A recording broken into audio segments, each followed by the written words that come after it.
السلام علیکم۔ یہ ویڈیو بہت ہی خاص ہونے والی ہے کیونکہ اس کے اندر میں آپ لوگوں کے سامنے ایک چھوٹا سا وظیفہ ذکر کروں گا جس کے فائدے بہت ہی شاندار ہیں اور بہت سارے زندگی کے مسائل جو ہمیں پیش آتے رہتے ہیں ان کا حل ہے۔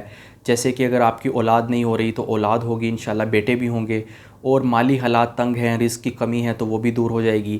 اسی طرح گناہوں کی بخشش ہو جائے گی، دنیا اور آخرت میں نعمتیں ملیں گی، آخرت میں جنت کا حصول ہوگا۔ تو اس طرح کے فائدے آپ کو اس چھوٹے سے وظیفے سے حاصل ہو سکتے ہیں۔ تو ویڈیو کے موضوع کی طرف بڑھنے سے پہلے میری ایک ہی ریکویسٹ ہے کہ اگر ویڈیو آپ کو اچھی لگے گی تو لائک کرنا اور شیئر کرنا دوسروں کے ساتھ، اور چینل پہ نئے ہیں تو چینل کو سبسکرائب ضرور کرنا۔ تو چلیے بڑھتے ہیں ویڈیو کے ٹاپک کی طرف۔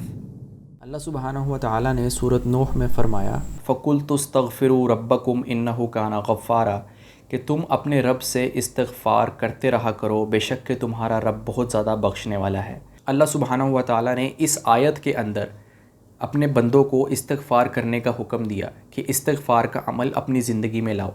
اس کا سب سے پہلا فائدہ بھی اسی آیت کے اندر ذکر کر دیا کہ انہ کان غفارا، کہ تمہارا رب بہت زیادہ بخشنے والا ہے، کہ تم اگر استغفار کرو گے تو تمہارے گناہوں کو وہ معاف کر دے گا۔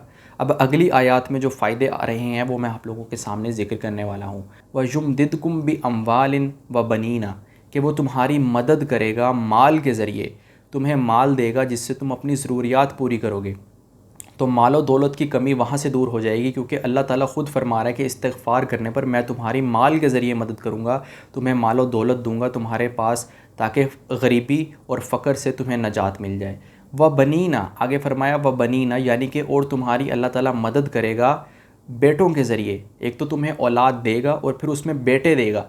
کچھ لوگوں کے پاس لڑکیاں ہوتی ہیں تو وہ چاہتے ہیں کہ ان کا بیٹا بھی ہو جائے، بیٹیاں ہیں تو بیٹا بھی ہو جائے، تو اللہ تعالیٰ استغفار کی برکت سے بیٹا بھی نوازے گا۔ اور اگر اولاد نہیں ہے تو پھر اولاد بھی دے دے گا اس سے، کیونکہ اللہ تعالیٰ مدد کرتا ہے اور اولاد کے ذریعے ماں باپ کی مدد ہوتی ہے۔ اور اسی آیت کے آگے فرمایا وَيَجْعَلْ لَكُمْ جَنَّاتٍ وَيَجْعَلْ لَكُمْ أَنْهَارًا، کہ وہ تمہارے لیے جنات یعنی کہ باغات کو اور انہار یعنی کہ نہروں کو جاری کر دے گا، تیار کر دے گا، بنا دے گا۔ تو دنیا کی نعمتیں بھی اس سے مراد ہو سکتی ہیں اور آخرت کی نعمتیں بھی یعنی کہ جنت والی نعمتیں بھی اس سے مراد ہو سکتی ہیں۔ اگر آپ استغفر اللہ بھی کہیں گے، یہ دو لفظ بھی کہیں گے، تو آپ استغفار کرنے والوں میں شمار ہوں گے۔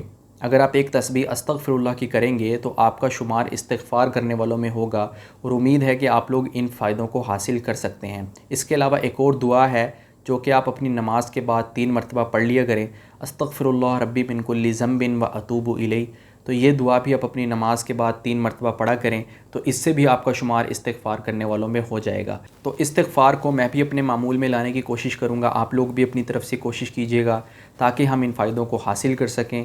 اور ویڈیو کا اختتام یہیں پر ہوتا ہے، میں آپ سے اگلی ویڈیو میں ملوں گا، تب تک کے لیے اپنا خیال رکھیے گا۔ اللہ حافظ۔